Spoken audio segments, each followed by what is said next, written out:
예, 오늘 성경 맥잡기 27번째 시간이에요. 지난주 남유다가 망한 이야기 했는데 이제 망한 이후에 바벨론의 포로로 잡혀가게 됩니다만 그 주변부의 이야기를 좀 몇 주간 해보려고 합니다. 이제부터는 책의 순서를 따르지 않고 역사 순서를 따라서 진행하면서 그 부분에 있었던 일들을 좀 구체적으로 살펴보려고 합니다. 특별히 예레미야는 작년 연말에 새벽 시간마다 읽었고 그래서 간혹 들으신 분들도 계시겠습니다만 그 뒷배경이나 이런 전체적인 내용들은 또 새벽에 안 나오신 분들은 모르셨기 때문에 남유다 멸망과 관련되어서 예레미야를 모르면 또 얘기할 수 없으니까 오늘 그렇게 살펴보도록 합니다. 그러면서 그 주변에서 있었던 일들은 다음 주에 역대 상하, 이사야, 또 포로에 잡혀갔었던 에스겔이나 다니엘 이렇게 하면서 그 주변의 이야기를 계속 이어서 살펴보도록 하겠습니다. 예레미야에 대한 이야기를 해보겠습니다. 예레미야서는 52장으로 되어져 있습니다. 굉장히 긴 분량이죠. 이사야가 66장인데 예레미야는 52장 분량입니다. 이게 오늘날처럼 무슨 컴퓨터가 있는 시대도 아니고요. 아니면 컴퓨터가 없다 하더라도 무슨 종이나 펜이 제대로 갖추어져 있는 시대도 아니었습니다. 근데 52장의 분량을 그렇게 길게 썼다고 하는 것은 예레미야의 내공도 이게 보통이 아니구나 하는 것을 알 수 있습니다. 그리고 예레미야를 가지고 새벽 시간마다 설교할 때도 말씀을 드렸습니다만 이게 나라 망한다는 이야기거든요. 나라 망한다는 이야기를 52장의 분량 계속 하는 것도 세상 말로는 진저리가 날만도 한데 그것을 어떻게 이겨내면서 써냈을까? 저는 그 예레미야를 묵상하면서 참 어떤 선지자보다도 가장 으뜸으로 대단한 선지자다. 민족을 사랑한 선지자였고 하나님을 정말 올곧게 하나님께 순종하면서 살았던 선지자였구나 하는 생각이 듭니다. 예레미야는 어떤 집안 사람인가? 제사장 집안 사람이었습니다. 1장 1절에 보니까 말씀이 이렇게 되어 있어요. 베냐민 땅 아나돗. 아나돗은 예루살렘으로부터 북쪽으로 한 20리길 정도에 있는 곳입니다. 그 도시 아나돗의 제사장들 중 힐기야의 아들 예레미야의 말이라 이렇게 되어 있습니다. 제사장이라고 그러면 구약 성경에 으뜸이 되는 3대 지도자 그룹, 왕, 그리고 예언자, 제사장. 그런데 제사장 집안에서는 제사장이 나와야 되는 거예요. 제사장은 특별히 레위 집안에서 나오는 것인데 거기서 나와야 되는데 제사장 집안에서 누가 나왔어요? 선지자가 지금 나왔습니다. 어쨌든 왕이든 제사장이든 선지자든 이 세 부류는 특별히 하나님으로부터 임명받는다 해서 임명식 할 때 머리에다 기름을 부어서 세웠었던 부류였었죠. 아무튼 제사장 집안에서 하나님이 가려 뽑으셔서 예언자 한 명을 세우셨구나 하는 것을 알 수 있습니다. 2절과 3절을 보니까 예레미야가 굉장히 오랫동안 왕 노릇했음을 예언자 노릇했음을 알 수가 있어요. 아몬의 아들 유다 왕 요시야가 다스린 지 13년에 여호와의 말씀이 요시야가 등장을 합니다. 요시야 뒤를 이어서 왕이 된 사람이 누구일까요?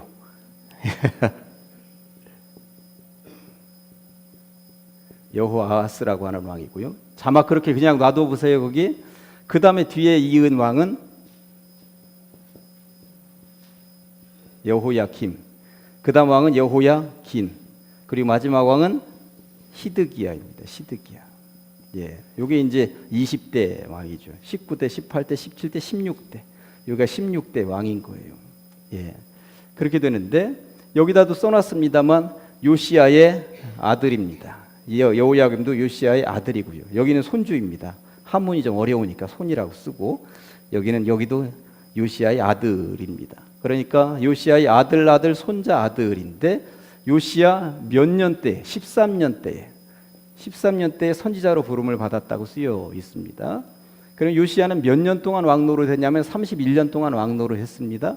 13년 때 부름 받았으니까 요시야 시대에 몇 년 동안 선지자 노릇한 거예요? 18년 동안 선지자 노릇했구나 하는 것을 알 수 있습니다. 그런데 이 여호아하스는 겨우 3개월 왕 노릇했고 여호야김은 11년 왕 노릇했습니다. 여호야긴은 3개월 왕 노릇했고 여기는 11년 왕 노릇했습니다. 3개월 빼고 11년 합치면 22년입니다. 22년. 그러면 최소 40년 정도 선지자 역할을 했구나 하는 것을 알 수가 있는 것입니다. 굉장히 긴 기간입니다. 40년 동안 왕 노릇했구나. 2절과 3절을 다시 한 번 더 봅니다. 2절 아까 아몬의 아들 유다 왕 요시야가 다스린 지 13년에 여호와의 말씀이 예레미야에게 임하였고, 요시야의 아들 유다의 왕 여호야김 시대부터 요시야의 아들 유다의 왕 시드기야의 11년까지 여호야김하고 시드기야만 얘기하고 3개월 왕노릇한 왕들의 이름은 지금 안 나오는 거예요. 중간에 3개월씩 했는데 그냥 넘어가면서 얘기하는 것이, 중간에 3개월짜리 왕들도 있었다라고 하는 거 참고하면서 읽으셔야 됩니다. 시드기야의 11년 말까지, 시드기야 11년 딱 지나면서 나라가 망하니까 곧 5월에 예루살렘이 사로잡혀 가기까지 임하니라. 예루살렘이 멸망당하는 것까지 다 보면서 예레미야가 선지자 역할을 했구나 하는 것을 알 수 있습니다. 이런 예레미야를 이제 하나님께서 부르시는데, 예레미야를 부르시는 장면을 한번 보도록 하겠습니다. 그래서 제가 동그라미 1번에 소명이라고 써놨는데요. 보실까요? 여호와의 말씀이 내게 임하니라 이르시되 내가 너를 모태에 짓기 전에 너를 알았고 네가 배에서 나오기 전에 너를 성별하였고 너를 여러 나라의 선지자로 세웠노라 하시기로. 아멘. 소명이죠. 소명하고 사명하고는 굉장히 비슷한 듯 하면서 다른 거예요. 제가 물론 이제 다른 자리에서도 소명과 사명에 대해서는 말씀을 드린 적이 있는데, 소명은 하나님의 부르심입니다. 부르심. 하나님이 정말 부르셨는가. 근데 사명은 뭐냐면 내가 사명감에 불타서 그냥 달려나가는 게 사명인 거예요. 그러니까 1번 소명하고 2번 사명이 잘 맞아 떨어져야 되는 거죠. 신학교 가보면 처음에 면접할 때, 시험 보고 면접할 때 그 신학교 교수님들이 묻는 질문 첫 번째가 소명 받으셨습니까? 소명 받으셨습니까? 하나님이 정말 당신 부르셨습니까? 그러니까 부르지도 않았는데 온 것 아닙니까? 그러니까 소명도 없는데 이것만 불타가지고 오는 경우가 있어요. 제가 보니까 신학교에서 제가 뭐 하나님이 아니기 때문에 판단할 수는 없는데 제 판단 기준으로 볼 때 이 자리가 아닌 것 같은데 왜 여기 와서 돈 버리고 시간 버리고 저러는가 모르겠다 하는 사람들이 분명히 있어요. 물론 나중에도 놀라우게 깨닫고 뭐 놀라운 주님의 역사를 일으킬 수 있을지는 모르겠습니다만 이것과 이것이 맞아 떨어져야 되죠. 그런데 이거 있는데 이게 불이 안 붙어가지고 힘든 사람들도 있어요. 그렇죠? 그러니까 1번과 2번이 착착 맞아 떨어져야죠. 예수님께서도 하늘에서 이루어진 뜻이 땅에서도 이루어지게 해달라고 분명히 주기도문에 알려주신 게 바로 이거예요. 하늘에서 이루어진 뜻은 소명이고 땅에서 이루는 것은 사명인 거죠. 이게 맞아 떨어져야 된다라고 하는 거죠. 그러다 보니까 우리가 기도할 때마다 하나님 저를 통해서 이루어 가실 하나님의 뜻이 무엇입니까? 예레미야는 남유다의 마지막 때에 부름받아서 남유다가 멸망당하기 직전에 하나님의 뜻을 전달하는 것, 그런 소명, 하나님의 부르심이 있었다라고 하는 것이죠. 그런데 이런 소명이 있었는데 너무나도 두려운 거예요. 6절에서 8절까지 보니까 이렇게 되어 있어요. 내가 이르되 슬프도소이다. 주 여호와여 보소서 나는 아이라. 사실 이 말이 맞을 수도 있어요. 아까 몇 년 예언했다고 그랬어요? 40년 예언했습니다. 몇 살에 부름받았을까? 제가 볼 때 10대 후반쯤에 부름받은 것은 아니겠는가 하는 생각이 듭니다. 우리나라도 옛날에 저 어릴 때만 해도 회갑 넘으면 회갑잔치 했거든요. 20살에 부름받았다 하더라도 40년 하면은 이게 60살 조금 넘어서 세상 떠나는 거거든요. 그러다 보니까 나는 아이다라고 하는 말이 저게 엄살이 아니에요. 정말 너무나도 젊은 나이에 부름을 받았구나 하는 것을 알 수 있는 거죠. 나는 아이라, 말할 줄을 알지 못한 아이다 하니 여호와께서 내게 이르시되 너는 아이라 말하지 말고 내가 너를 누구에게 보내든지 너는 가며 내가 내게 무엇을 명령하든지 너는 말할지니라. 너는 그들 때문에 두려워하지 말라. 이 말, 너는 그들 때문에 두려워하지 말라. 하나님으로부터 부름받은 선지자들은 주로 누구를 상대하냐면 일반 백성들 상대하지 않아요. 이제까지 선지자들의 계보를 보면 누구를 상대해요? 주로 왕, 정치 권력들을 상대하는 거거든. 왕, 정치 권력들 상대했다 그러면 언제 목이 달아날지 모르는 거예요. 잘못했다가는. 그러다 보니까 그들 때문에 두려워하지 말라.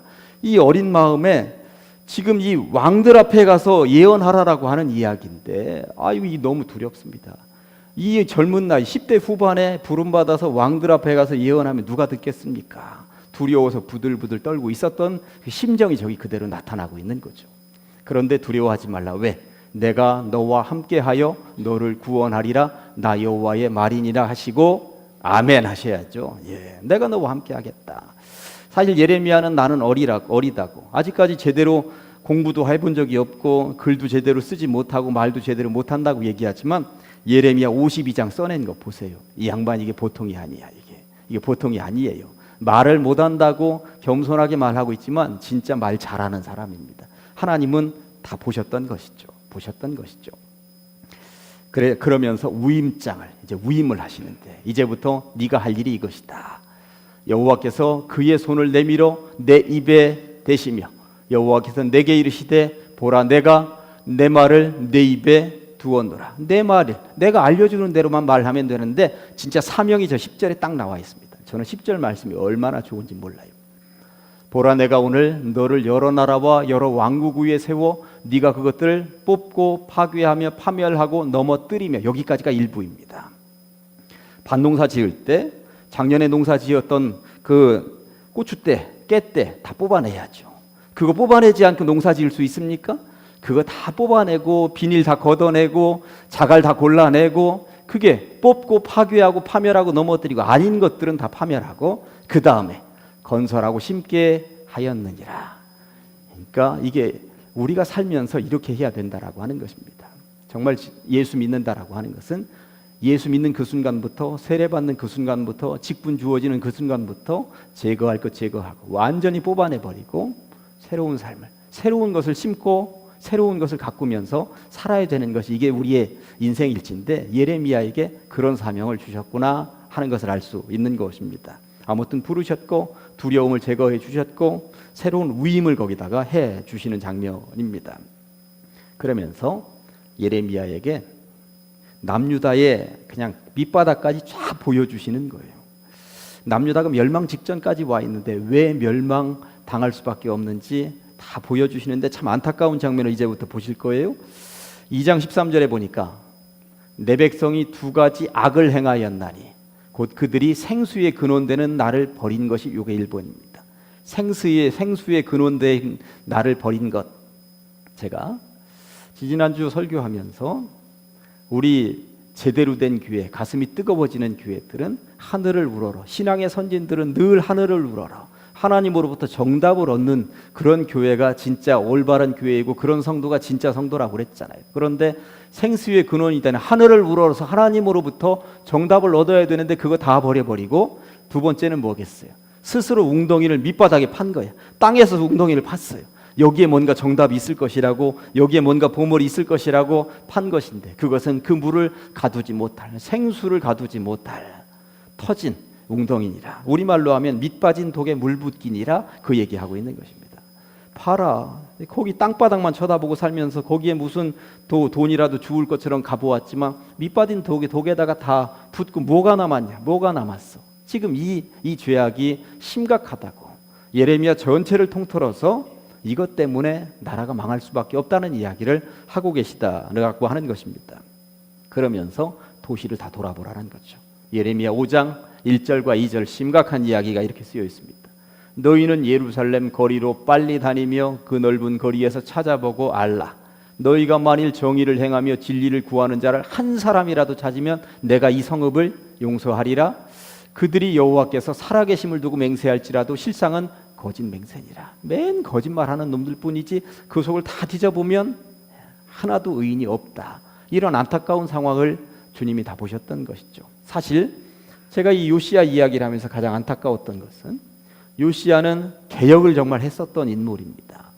얼마나 개혁을 철저하게 했습니까? 이스라엘 역사를 통틀어서 가장 개혁을 완벽하게 일으키다시피 그렇게 개혁했었는데 말씀 운동했는데 그 말씀이 밑바닥까지 내려가는 데는 너무나도 힘들고 밑바닥은 콧방귀나 끼고 있었다라고 하는 이야기예요. 이게 정말 안타까운 장면인 것입니다. 그러면서 제가 예레미야서를 가지고 새벽마다 읽을 때도 굉장히 강조했는데 이스라엘 백성들이 망할 수밖에 없는 지름길은 듣지 않는 거였습니다. 듣지 않는 거. 보실까요?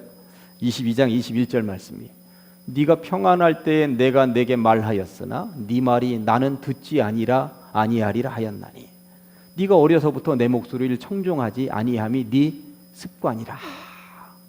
하나님 말씀 듣지 않는 것이 습관이라고 이렇게 되어 있습니다. 얼마나 안타까운 장면입니까? 그냥 듣는 체는 하고 예배당에는 나와 있고 그런데 듣지는 않는 것. 그러니 나와서 앉아있다 해서 듣지 않으니 무슨 소용이 있느냐라고 하는 것이죠. 그러다 보니까 뒷절에 22장 29절에 아주 호소를 합니다. 땅이여 땅이여 땅이여 여호와의 말을 들을지어다. 제발 좀 들어라. 이런 호소를 할 정도의 상황으로 치달리고 있었다라고 하는 것이죠. 이렇게 남유다의 죄악에 대해서 더 세밀하게 살피면 나옵니다만 큰 그림은 이런 것들이었다라고 하는 것이죠. 하늘을 우러러 하나님을 쳐다보지 않는 것, 하나님으로부터 정답을 얻으려고 하지 않는 것, 살면서 예배 드리는 것 같지만 의의는 없고 들으려고 하지 않는 백성들, 그러니 멸망의 지름길로 달려가고 있었다라고 하는 것이죠. 그러시면서 이제 심판을 예고하시는데 거기 보면 1장에서 예레미야를 부르시고 나서 두 가지 환상을 보여주세요. 이 말은 조금 어렵기도 하는데 그래도 재미있게 한번. 첫째는 살구나무 환상을 보여주시는데 1장 11절과 12절에 이렇게 되어 있습니다. 지금 이게 하나님이 하신 것을 이렇게 표현이 좀 그렇긴 한데 약간 말장난 비슷하게 하나님이 하고 계신 장면이에요. 그러니까 제가 설명을 해드리지 않으면 지금 여러분들이 못 알아듣는 장면이에요. 여호와의 말씀이 또 내게 임하니라 이르시되 예레미야야 네가 무엇을 보느냐 하시매 내가 대답하되 내가 뭘 봤어요? 살구나무 가지를 본 것입니다. 살구나무.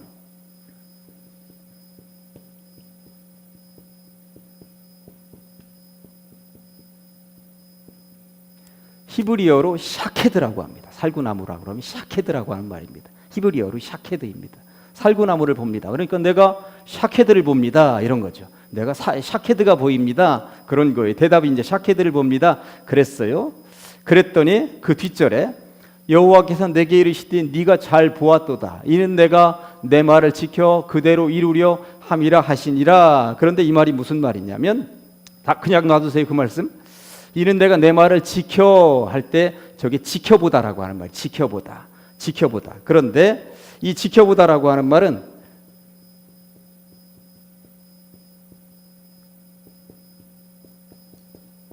샤카드라고 하는 말이 샤카드.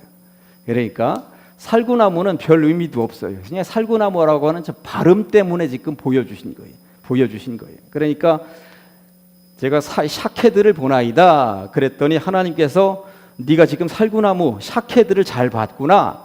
나는 샤카드 할 것이다. 지켜볼 것이다. 이 말씀을 하신 거예요. 지켜볼 것이다.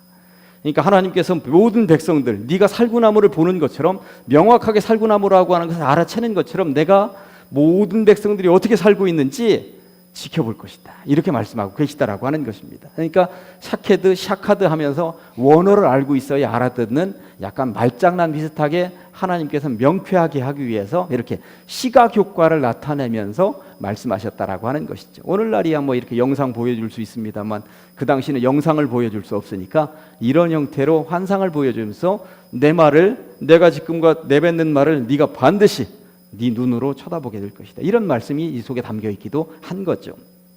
두 번째 환상은 뭐냐면 끓는 가마 환상입니다. 1장 13절 14절에 이렇게 되어 있어요. 여호와의 말씀이 다시 내게 임하니라 이르시되 네가 무엇을 보느냐. 아까는 살구나무 봤는데 대답하되 끓는 가마를 보나이다. 그 윗면이 북에서부터 기울어졌나이다. 북에서부터 기울어졌다라고 하는 말이 뭐예요? 이렇게 해서 북쪽에서부터 이렇게 기울어졌다는 말이에요. 지금. 그러니까 거의 이제 끓는 가마 속에 있어 부글부글 끓고 있는 것이 이쪽 남쪽으로 기울어지기 직전이라고 하는 이야기인 것입니다. 여호와께서 내게 이르시되 재앙이 북방에서 일어나 이 땅의 모든 주민에게 부어지리라. 엄청나게 큰 끓는 가마가 북쪽에서부터 남쪽으로 쏟아 부어지면 북방에 있는 이방 민족이 쳐내려와서 남쪽에 살고 있는 남유다 백성들을 전부 다 쓸어가는 재앙이 쏟아지게 될 것이다. 이런 예언의 말씀인 것입니다. 안타깝지만 그런 예언의 말씀이 끓는 가마 환상을 통해서 보여주셨다라고 하는 것입니다. 참 안타까운 장면입니다만 어쨌든 환상을 통해서 이렇게 보여주셨습니다. 그러면서 아까 예레미야가 두려워했잖아요. 선지자로 부름받으니까 두려워했잖아요. 저는 어립니다. 말도 못합니다. 두려워서 못합니다. 왜 두려워했는가? 권력을 향해서 뭔가 예언을 해야 되기 때문에. 예레미야가 얼마나 고난을 겪는지 아십니까? 예레미야가 그 권력을 향해서 이 예언을 하면서 하나님의 말씀을 안 들으니까 이 모양이 된 것이다. 지금이라도 하늘을 우러러서 하나님께로 돌아오면 산다. 그런 예언을 하고 있는데 듣겠습니까? 세 절만 살펴보도록 하겠습니다. 어떤 고난을 당하는지 18장 18절. 그들이 말하기를 오라 우리가 꾀를 내어 예레미야를 치자. 뒤에서 꿍꿍이 하면서 예레미야를 죽일 생각들을 하는 무리들이 저렇게 나타나기 시작을 했구나. 제사장에게서 율법이 지혜로운 자에게서 책략이 선지자에게서 말씀이 끊어지지 아니할 것이니, 그러니까 저 말이 무슨 말이냐면 예레미야 같은 자를 통해서 저렇게 심판의 예언이 끊이지 않고 계속 나올 것이니 오라 우리가 혀로 그를 치고 그의 어떤 말에도 주의하지 말자. 그 말 듣지 마라. 그리고 그냥 죽여버리자 하는 이런 운동들이 지금 으쌰으쌰 하는. 그러다가 진짜 20장 2절에 보니까 이에 바수울이 선지자 예레미야를 때리고 여호와의 성전에 있는 베냐민 문 위층에 목에 씌우는 나무 고랑으로 채워두었더니, 그렇게 고문하듯이 무슨 성춘향이 생각나듯이 그렇게 지금 예레미야가 고난을 당하고 있다는 장면이죠. 한 장면만 더 볼까요? 38장 6절. 이제 진짜 고난입니다. 그들이 예레미야를 끌어다가 감옥 뜰에 있는 왕의 아들 말기야의 구덩이에다 던져 넣을 때에 예레미야를 줄로 달아 내렸는데 그 구덩이에는 물이 없고 진창뿐이므로 예레미야가 진창 속에 빠져서, 이렇게 하나님의 말씀을 증거하다가 저렇게 고난을 당하고 있는 장면입니다. 이런 상황인데도 예레미야의 위대성이 어디에 있는가? 예레미야 20장 9절에 있다고 저는 생각을 합니다. 예레미야 전체를 통틀어서 중심에 있는 52장까지가 있는데 20장 9절 저 말씀은 같이 하실까요? 시작. 내가 다시는 여호와를 선포하지 아니하며 그의 이름으로 말하지 아니하리라 하면 나의 마음이 불붙는 것 같아서 골수에 사무치며 답답하여 견딜 수 없나이다. 아멘. 골수에 사무친이에요. 방송실 내가 볼 때 한번 확인해 주세요. 예. 어쨌든 골수에 사무친이 답답하여 견딜 수 없나이다인 것 같은데, 아무튼 예레미야의 심정이 저기에 그대로 들어있다라고 하는 것입니다. 옥에 가둬봐라, 때려봐라, 내가 가만히 있는가? 나는 전한다, 나는 증거한다. 그렇게 하고 있었다라고 하는 것입니다. 예레미야 위대성이 바로 저 말씀 속에 들어있는 것은 아니겠는가 하는 생각이 드는 것입니다. 그러면서 예레미야 읽을 때 정말 힘든 것은 너희들 망한다 하는 이야기가 나오는데, 그렇다고 해서 예레미야서가 처음부터 끝까지 망한다는 이야기만 나오는 것은 아니에요. 거기에 희망의 메시지들이 숨어 있다고 하는 것이죠. 그러니까 희망의 메시지가 하나도 없이 망하는 이야기들만 끝냈더라면 예레미야가 성경책에 안 들어왔을지도 몰라요. 그런데 망한다 하지만 그럼에도 불구하고 희망의 메시지가 거기에 숨어 있는 것, 이게 복된 거인데, 희망의 메시지 두 군데만 제가 찾아보았습니다. 25장 11절부터 13절에 이렇게 되어 있어요.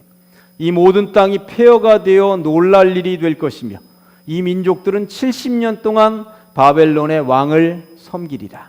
여호와의 말씀이니라. 70년이 끝나면 내가 바벨론의 왕과 그의 나라와 갈대아는 바벨론 땅에 있는 갈대아인의 땅을 그 죄악으로 말미암아 벌하여 영원히 폐허가 되게 하되, 내가 그 땅을 향하여 선언한 바 곧 예레미야가 모든 민족을 향하여 예언하고 이 책에 기록한 나의 모든 말을 그 땅에 임하게 하리라. 아멘. 70년이 지나면 회복될 것이다, 돌아올 것이다. 이건 정말 놀라운 말씀이었습니다. 나라가 망해서 포로로 잡혀가게 되는 상황에 70년 후에는 돌아온다라고 하는 이야기를 어떻게 할 수가 있겠습니까? 한 3대 정도가 지나면 돌아올 것이다. 이런 희망의 메시지. 실제적으로 이 말씀 의지해서 남유다 백성들은 바벨론의 포로로 잡혀가서 절대 절망하지 않았습니다. 포로로 잡혀가서 그때서야 말씀 회복 운동을 하는 거예요. 포로로 잡혀가서. 그러니까 내가 볼 때 이스라엘 역사 가운데 가장 신앙이 뜨거웠던 때는 나라가 망하고 포로로 잡혀갔을 때 그때였어. 그때. 제가 볼 때는 그때였습니다. 그때. 한 군데만 더 볼까요? 29장 11절에서 14절. 여호와의 말씀이니라. 너희를 향한 나의 생각을 내가 아나니 평안이요 재앙이 아니니라. 너희에게 미래와 희망을 주는 것이니라.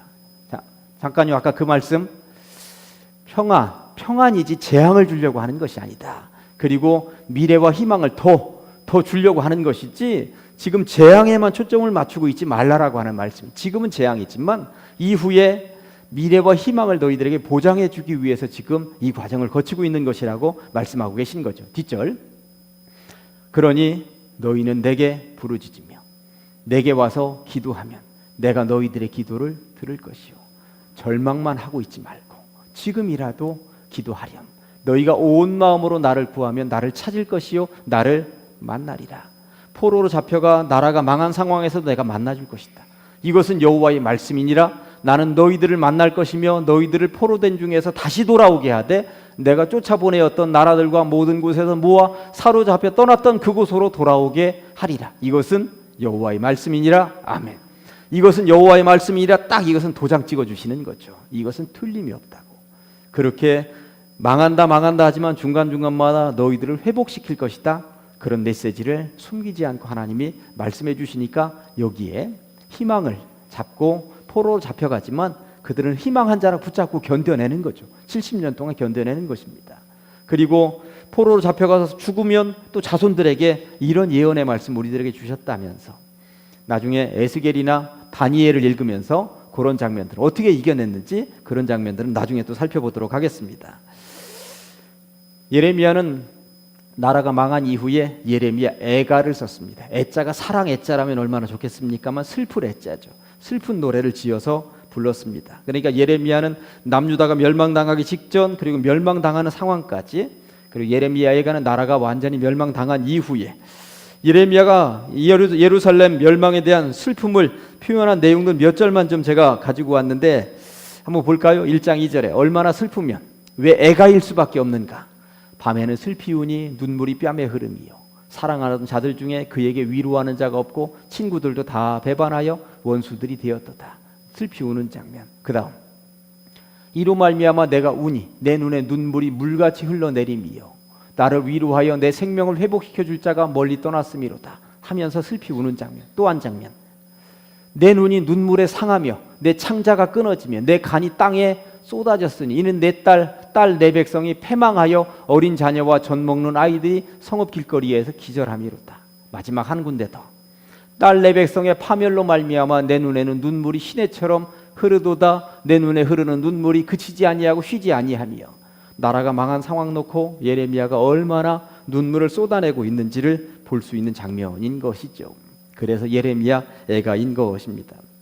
오늘날도 이 시는 매년 7월 중순이 되면 이 성경에 나오는 달력으로는 5월이라고 되어 있습니다만 우리들의 달력으로는 7월이 되면 유대 회당에서 나라가 망했었던 그 시점쯤 되면 우리들도 예수님 십자가에 매달렸었던 절기 종려 주일이나 고난 주간을 지키고 부활절을 지키고 성탄절을 지키듯이 유대인들에게 있어서 나라가 망했을 때 이때 예레미야가 얼마나 눈물을 쏟으면서 주님 앞에 고백하고 회개했는가. 그래서 구절기 그때쯤이 되면 1년에 한 번씩 예레미야 애가를 읽는 때가 있습니다.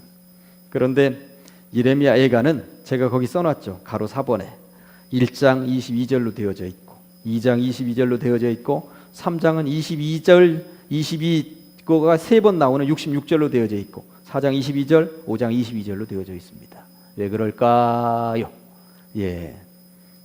알파벳 순서로. 그러니까 우리나라는 자음이 14개. 그러니까 기역, 니은, 디귿, 니을, 미음, 미읍 이게 14개. 그리고 아야, 어여, 오유, 우유 이게 10개. 합쳐가지고 24개로 합쳐서 글자를 만드는데 영어 알파벳은 A, B, C, D, E, F, G 26개로 글자를 만드는데 이스라엘은 22개를 가지고 알파벳 22개를 가지고 글자를 만듭니다. 그러다 보니까 1절은 우리말로 하면 1절은 가로 시작을 하고 2절은 나로 시작을 하고 3절은 다로 시작을 하고 그렇게 해서 22절식으로 되어져 있는 거예요. 무슨 말인지 알아들으셨죠? 지금 왜 그렇게 했느냐. 참 이 시인도 참 대단한 예레미야도 대단한 거예요. 그러니까 지금 몇 번이나 그렇게 한 걸까요? 1장, 2장 그렇게 했고 3장은 3번이나 반복했고 4장, 5장 이렇게 반복을 계속하면서 1절은 가, 2절은 나, 3절은 다 이렇게 하면서 시를 써놓고 암송하기 좋도록 운율이 있도록 그렇게 만들어냈다라고 하는 것입니다. 그런 이스라엘 민족들은 잊어버릴 수가 없었다라고 하는 것이죠. 그런 것들은 참고적으로 보시면 되겠습니다. 그렇다고 이 시가 예레미야가 눈물만 펑펑펑펑 쏟고 그냥 끝내느냐? 그렇지 않다는 것입니다. 예레미야는 눈물을 펑펑 쏟으면서 시를 쓰고 있지만 그럼에도 불구하고 여기에 희망의 메시지를 담아 놓았다라고 하는 것이죠. 두 군데 보실까요? 예레미야 애가 3장 22절 23절에 이렇게 되어 있습니다. 여호와의 인자와 긍휼이 무궁하심으로 나라가 망한 것 때문에 길거리에서 젖먹이들이 기절해서 누워있는 것 그 얘기했는데 여호와의 인자와 긍휼이 무궁하심으로 이런 말이 나올까요? 사실 나오지 않을 것 같은 상황인데 여호와의 인자와 긍휼이 무궁하심으로 우리가 진멸되지 아니함이니이다. 뭔가 그루터기 싹은 남겨놓으셨다라고 하는 말씀인 것이죠. 여기로부터 이것들이 아침마다 새로우니 지금은 망했지만 새로운 싹들이 터나오고 있으니 주의 성실이 크시도이세. 우리 민족을 통해서 하나님이 성실하신 마음으로 다시 시작하기를 원하시는구나. 이제 다시 시작이다. 이제 일어서 보자. 이런 메시지를 예레미야가 선언하고 있는 거죠. 그리고 마지막 하나 5장 21절에 보니까 여호와여 우리를 주께로 돌이키소서. 분명히 그러실 줄 믿습니다. 그리하시면 우리가 주께로 돌아가겠사오니 우리의 날들을 다시 새롭게 하사. 다시 새롭게 하사. 저는 이 말이 얼마나 좋은가. 다시 새롭게 하사. 다시 돌아가면 주님은 다시금 우리 손잡아 주시고 다시금 이렇게 세워주시는 분이라고 하는 사실을 예레미야는 알고 있었던 것이죠.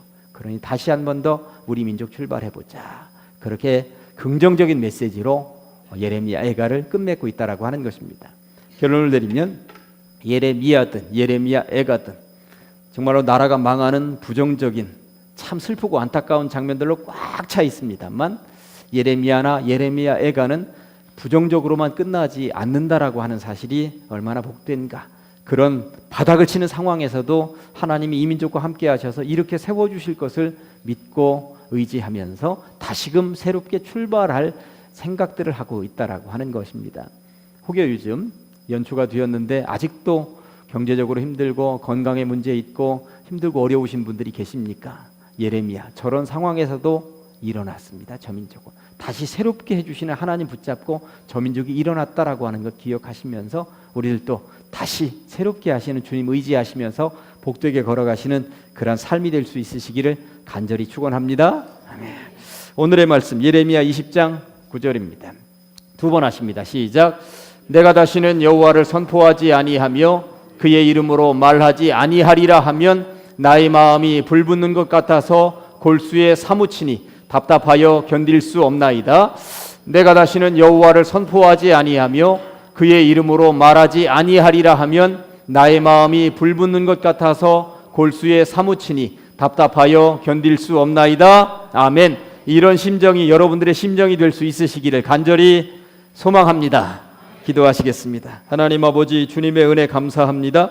이 밤에도 우리를 불러 주시옵시고 예레미야를 통하여서 깨달음 얻게 하시니 참으로 감사합니다. 하나님 우리들도 어떤 절망의 상황 가운데 있다 하더라도 예레미야처럼 희망을 보게 하여 주시옵시고 굳세게 걸어갈 수 있는 다시 시작할 수 있는 힘을 얻게 하여 주시옵소서. 또한 세상에 나가서 예레미야처럼 때로는 여호와를 선포하지 아니하며 그의 이름으로 말하지 아니할 것처럼 생각했다 하더라도 마음이 불붙는 것 같아서 골수에 사무치니 답답하여 견딜 수 없나이다 하는 심정으로 전도하게 하시고 선교하게 하시고 전파할 수 있는 주의 백성들 다 되게 하여 주시옵소서. 예수님의 이름으로 기도합니다.